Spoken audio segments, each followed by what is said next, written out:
Bonjour, nous sommes avec Marion Clochard qui est animatrice au service du patrimoine de Rodez Agglomération. Bonjour. Bonjour. Et alors vous nous accueillez dans un lieu qui est incroyable pour moi, c'est le cul de Basse-Fosse du château d'Aunay à Aunay village. J'imagine, je ne sais pas moi, des tireurs de bourse, des écorcheurs, des Anglais, des libertaires. Oui mais Jean-Philippe, on va peut-être aller voir le château, du coup j'ai toutes les clés. Ah oui, bon, ben avec toutes ces clés on vous suit. Alors Marion, derrière nous, c'est la façade que tout le monde connaît du château d'Aunay, la plus médiévale, la plus forteresse possible. Tout à fait. On a l'emplacement d'une herse, on a des machicoulis, des créneaux, qui sont bouchés, mais on a les traces des créneaux, les archères. On a vraiment tout le système défensif normalement d'un château fort sur cette façade qui est en connexion avec le village d'Aunay, alors qu'on est sur un château qui date du XVIe siècle. Donc on est bien après cette période des châteaux forts. Mais alors, qui sont les propriétaires et de quoi avaient-ils peur? Qu'est-ce qu'il y a derrière ces murs? Qui habite là? Alors, c'est un château qui appartient à ce qu'on appelle le chapitre cathédral. Donc, ce sont les religieux, en fait, qui assurent la vie de la cathédrale de Rodez. Et ici, ils ont, en fait, des terres qui leur appartiennent. Et ils bâtissent du coup un château qui est une sorte de maison de campagne en fait, qui va leur permettre aussi de se mettre à l'abri en cas d'épidémie. Mais avec cette façade, vraiment, ils vont montrer au village que ce sont eux les seigneurs du lieu. Et il y a cette relation en fait avec de l'imposition, etc. Donc ils marquent cette propriété sur cette façade du côté du village, quoi. En gardant un œil sur la cathédrale toujours. Oui, c'est ce qu'on va voir, oui. Ah ben voilà, nous sommes entrés, nous sommes dans la place. Et du coup, hop là, on voit là déjà l'arrière des tourelles, donc de chaque côté de la porte. L'envers du décor. L'envers du décor, et on a les traces en fait du chemin de ronde là.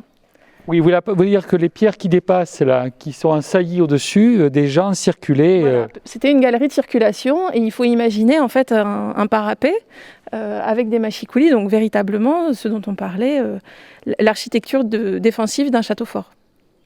Il y avait des dangers au XVIe siècle, on est toujours un peu sur un médiéval un peu réinventé. Non, là clairement on est vraiment sur de l'apparat et de l'ostentatoire, pas vraiment sur du défensif, bien que on a quand même des canonnières à la française, donc en fait on a quand même des éléments défensifs qui sont dans le style XVIe siècle, c'est-à-dire qu'avec en fait véritablement des bouches à feu pour les petits canons, quoi. D'accord, donc on a les aménagements modernes dans quelque chose qui se veut médiéval.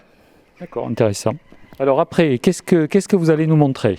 On va parler de l'escalier et de la galerie en fait qui partait de ce pavillon d'escalier et qui permettait de desservir du coup le logis.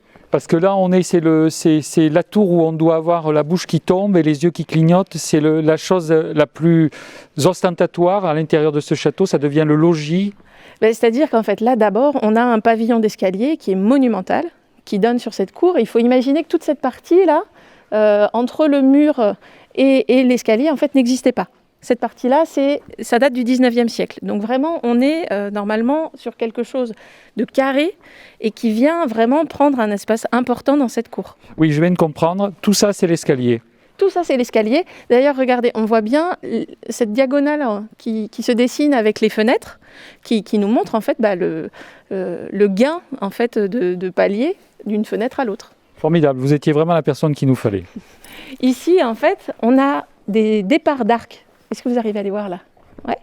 Oui, je vois le départ des arcs, là, des nervures ou des arcs, oui. Et on voit des portes qui ont été bouchées, juste là, au-dessus des arcs. Depuis ce pavillon d'escalier, on pouvait accéder à une galerie qui devait permettre en fait de circuler, alors à la fois pour de l'apparat, c'est-à-dire que quand on accueille des gens, on se met peut-être comme ça sur la galerie, mais qui permettait aussi de desservir les différentes pièces de cette aile-là.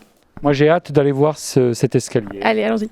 Alors ça y est Marion, nous voilà dans l'escalier, mais quel escalier d'apparat, quelle largeur, quelle lumière. Effectivement, on est sur un vaste escalier qui a la particularité en fait d'avoir une forme qui est vraiment entre l'escalier en vis, donc avec une rotation autour d'un noyau, et puis l'escalier rampe sur rampe, puisqu'en fait, on va avoir des volées de marche qui sont à peu près équivalentes, qui fait qu'on tourne en fait dans ce pavillon carré avec un escalier qui va être presque carré. Voilà. Et alors, ce que vous nous dites là, ça permet d'avoir une idée de la datation du château. C'est ça, c'est ce qui... Comme on est vraiment dans cette phase de transition, on pense que la construction de cet escalier intervient dans le premier quart du XVIe siècle. Et puis, ce qui est assez extraordinaire, c'est aussi la maîtrise de ce qu'on appelle la stéréotomie.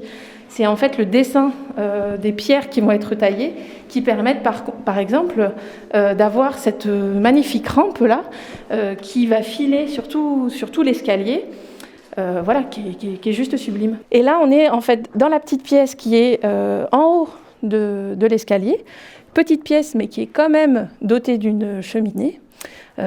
Très ouvragée, quoi, magnifique. Et alors, on pourrait se dire c'est une petite pièce, mais mine de rien, c'est peut-être la pièce la plus haute du château et qui va quand même avoir une vue sur la cathédrale. Peut-être qu'on avait là un lieu de travail pour les chanoines, voilà, un petit cabinet à l'écart. C'est vrai qu'on s'y sent bien. Ouais. Alors Marion, on traverse une charpente, on passe à travers les murs. Avec vous, j'ai l'impression que les murs reculent, ils s'effacent. Et on arrive du coup au dernier étage de la tour sud-ouest. C'est-à-dire que du côté ouest, on a le village, et du côté sud, on va avoir Rodez du coup. Alors, je veux voir Rodez, je veux une bouffée d'air de Rodez. Rodez me manque.